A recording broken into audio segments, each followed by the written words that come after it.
महाकुंभ मेला के समापन के 2 दिन पहले आखिरकार मैंने भी संगम में आस्था की डुबकी लगा ही ली।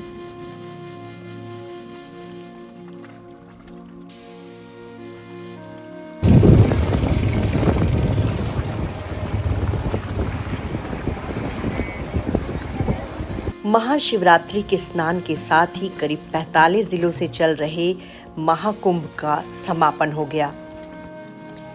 144 सालों बाद महाकुंभ का ऐसा संयोग आया था। हिंदू धर्म के सबसे बड़े आयोजन में करीब 65 करोड़ से ज़्यादा लोगों ने हिस्सा लिया। देश के कोने कोने से लोग यहाँ पर संगम में डुबकी लगाने के लिए आए। साधु संत ही नहीं, आम आदमी भी यहाँ मीलों पैदल चलकर आया। इंसानी सभ्यता के इतिहास में ये सबसे बड़ी ह्यूमन गैदरिंग थी। पूरी दुनिया महाकुंभ के इस आयोजन को देखकर चौंक उठी।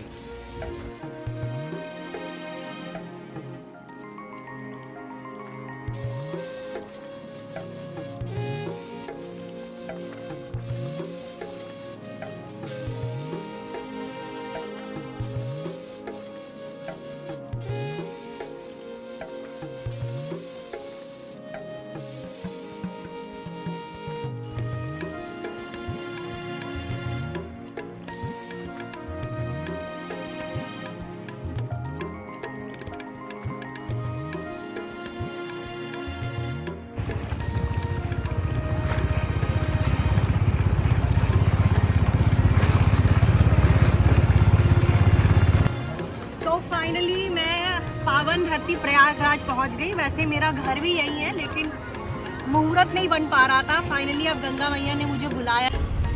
प्रयागराज की यात्रा मैंने बस के जरिए पूरी की। ना तो मुझे ट्रेन में टिकट मिला और ना ही फ्लाइट में, लिहाजा मुझे बस की यात्रा करनी पड़ी। तो फिर देखिए, मेरी दोनों बहनों के साथ मैं जा रही हूँ। फिर 3 तिकड़ी की, जी हाँ, हमारी 3 तिकड़ी जो हम अक्सर जाते रहते हैं, और फाइनली महाकुंभ में भी हम लोग साथ जा रहे हैं। और मेरे ख्याल से मैं तो पहली बार जा रही हूँ। मेरी दोनों बहनों कितने बार स्नान कर चुके हैं तुम लोग? 3 टाइम। बताइए, मेरा 5वां स्नान। तो इनको तो जाते रहना पड़ता है, क्योंकि लगातार हमारे परिवार में गेस्ट आ रहे हैं। तो सब लोग जो है, जितने भी गेस्ट आ रहे हैं उनके साथ सब लोग स्नान कर रहे हैं। तो इनको तो फाइनली, मुझे तो पहली बार अभी इस बार में सौभाग्य मिला है।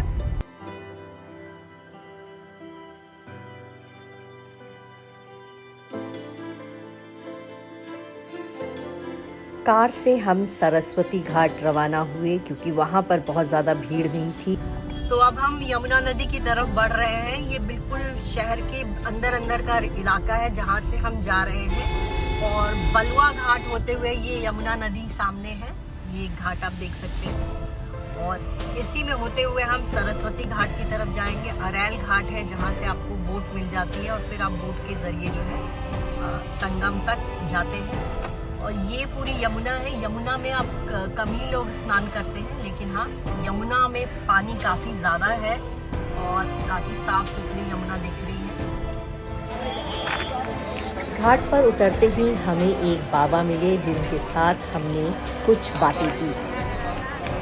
खुशी का ये पर्व होता है संतों के कृत और श्रद्धालुओं का भी, जो संत और महात्मा इस नगरी में आते हैं और अपने मनोरथ और माँ गंगे के चरणों में अपना सुख और दुख।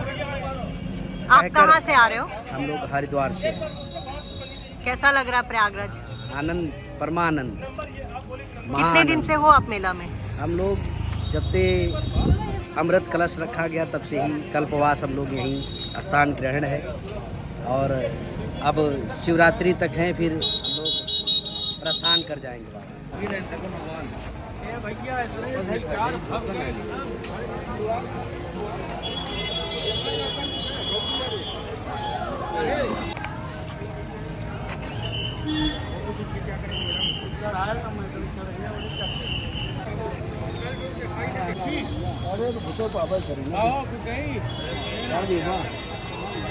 क्या क्या भैया? सरस्वती घाट के पास ज़्यादा भीड़ तो नहीं थी, लेकिन मेले वाली वाइब्स हमें ज़रूर दिखी। घाट को बहुत ही खूबसूरती से तैयार किया गया है।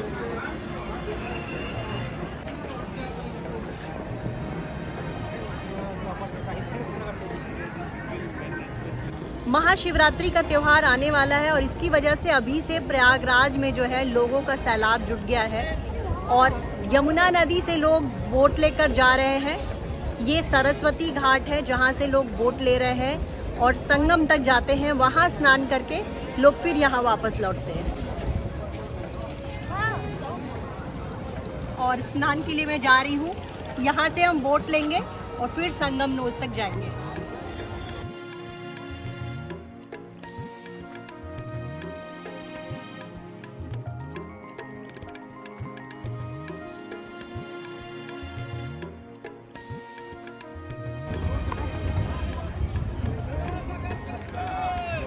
हर हर गंगे।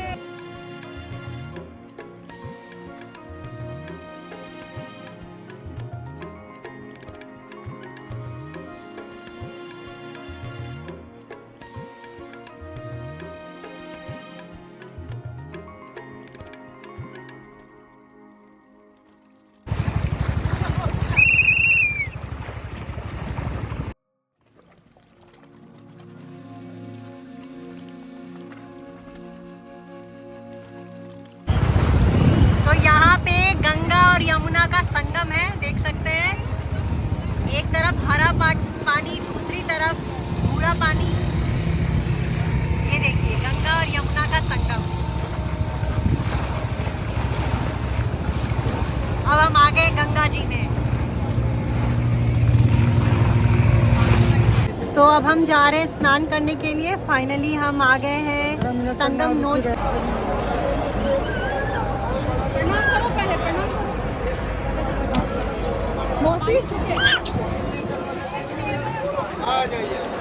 तो फाइनली गंगा स्नान का दिन आ ही गया। भले ही महाकुंभ खत्म होने के 2 दिन पहले, लेकिन अब गंगा में डुबकी, संगम में डुबकी लगाने जा रहे हैं। हर हर गंगे, हर हर गंगे। जल्दी करिए।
संगम में बहुत ही अच्छे से हमने स्नान किया।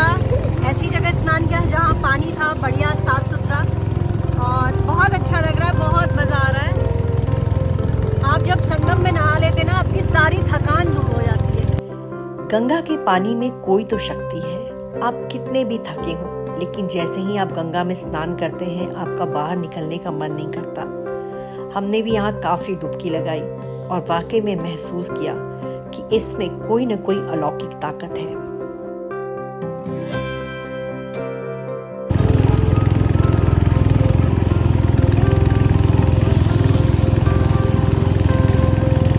सचमुच यहाँ आके बहुत सुकून मिल रहा है, बहुत बढ़िया लग रहा है। भीड़ है, महंगाई है, लेकिन इसके बावजूद भी ढेर सारी आस्था है यहाँ पर।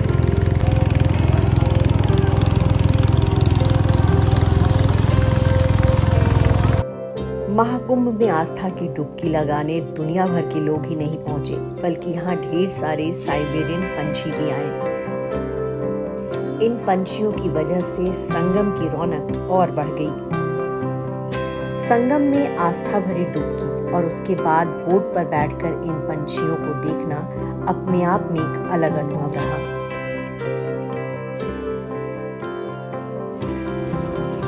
बोट पर बैठे हुए हम महाकुंभ के हर घाट पर हजारों की संख्या में नहा रहे श्रद्धालुओं को देखते रहे। अपने आप में वाकई ये बिल्कुल अद्भुत नजारा था।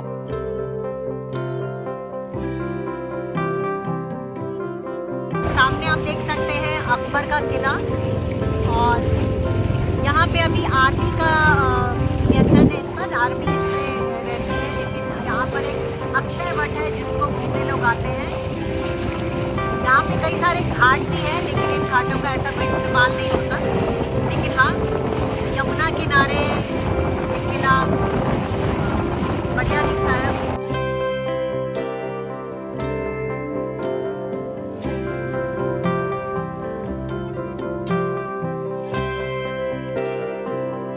फाइनली हमारा ये जो बोट से हम संगम तक गए, फिर हम वापस आ गए। इसके बाद हमारी प्लानिंग है मेला घूमने की। अगर हम कुंभ मेला आए हैं तो जब तक हम प्रयागराज के चाट पकौड़े ना खाएं तो फिर क्या फ़ायदा घूमने का। तो हमारा पूरा प्लान है कि हम अब मेले की तरफ जाएंगे।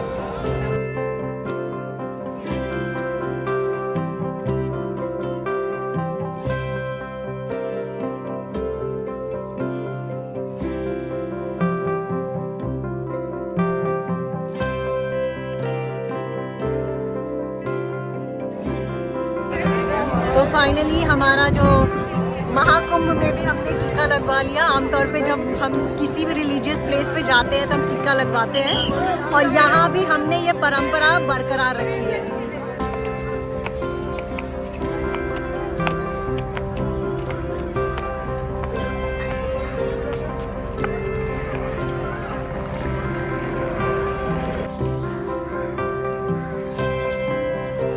संगम में स्नान करने के बाद हम अकबर के किले में आए हैं, जहां अक्षय वट है। अक्षय वट के बारे में कहा जाता है कि ये सालों पुराना है।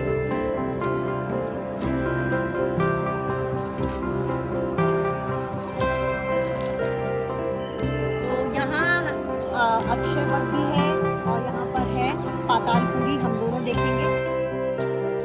अक्षय वट यमुना किनारे अकबर के किले में है। अक्षय वट का लिखित इतिहास ही तकरीबन 400 साल पुराना है, लेकिन मान्यता है कि ये वट वृक्ष अविनाशी है। वर्तमान समय में अक्षय वट पातालपुरी मंदिर के भीतर अपनी फैली हुई जड़ों के साथ विराजमान है। कहते हैं भगवान श्री राम, सीता माता और लक्ष्मण ने अपने वनवास के दौरान इस वृक्ष के नीचे विश्राम किया था।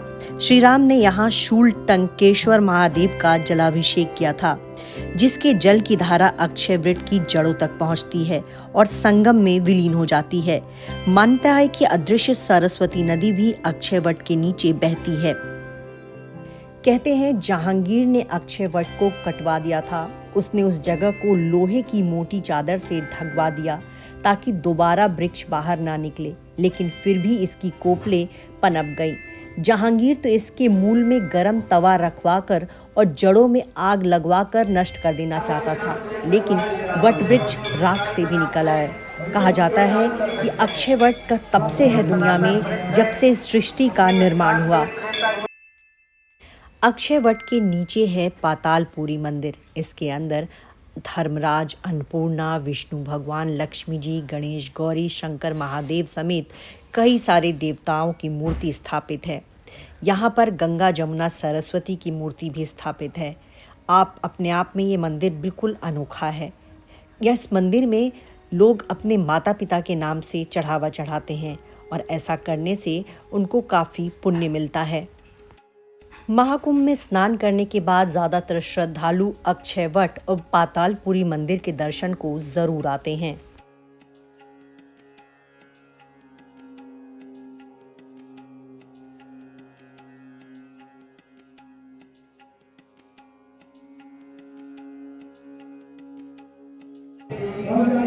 अक्षयवट मंदिर और पातालपुरी मंदिर देखने के बाद हम निकले सरस्वती कूप देखने के लिए। जी हाँ, माना जाता है कि सरस्वती नदी अकबर के किले के नीचे से बहती हैं और वहीं पर सरस्वती जी का कूप है जो सीधे संगम में मिलता है। इसकी सच्चाई जानने के लिए कई बार इस कूप में रंग डाला गया और वो रंग सीधे संगम में दिखाई दिया। तो ऐसे में यही माना जाता है कि यही सरस्वती नदी। अकबर का किला या यूं कहिए कि ओडी फोर्ट को अब सैन्य छावनी के तौर पर इस्तेमाल किया जाता है। आपको बता दें कि यहाँ पर एक व्यू पॉइंट है जहाँ से आप पूरे महाकुंभ यानी संगम नगरी का नज़ारा देख सकते हैं। वो देखने के लिए हम व्यू पॉइंट तक पहुँचे। अब हम जा रहे हैं संगम व्यू पॉइंट की तरफ। यहाँ से पूरा संगम एरिया दिखता है। ये अकबर का जो फोर्ट है यमुना नदी के किनारे, उसके अंदर है। इस वीडियो में आपको जो लाइन दिख रही है ये संगम किनारे स्थित लेटे हुए हनुमान जी के मंदिर के लिए है। हम भी उस मंदिर में जाना चाहते थे लेकिन भीड़ देखकर हमारी हिम्मत नहीं हुई।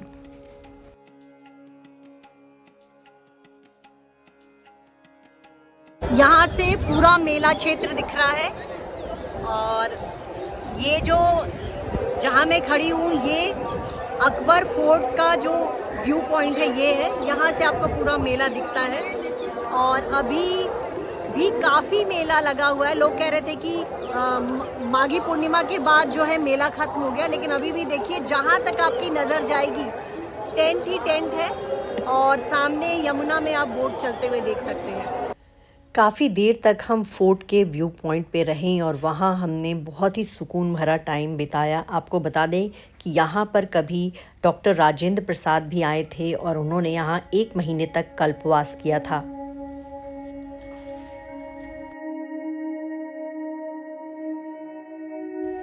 पूरा दिन महाकुंभ घूमने के बाद हम घर रवाना हुए तो रास्ते में हमें बहुत से ऐसे लोग दिखे जो मीलों पैदल चल रहे थे।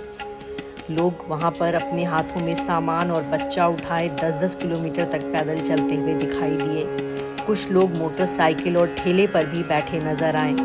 लेकिन भले ही कितनी थकान हो, कितनी भी परेशानी हो, लेकिन लोगों के चेहरे पर मुस्कुराहट दिखी, गंगा स्नान करने की मुस्कुराहट।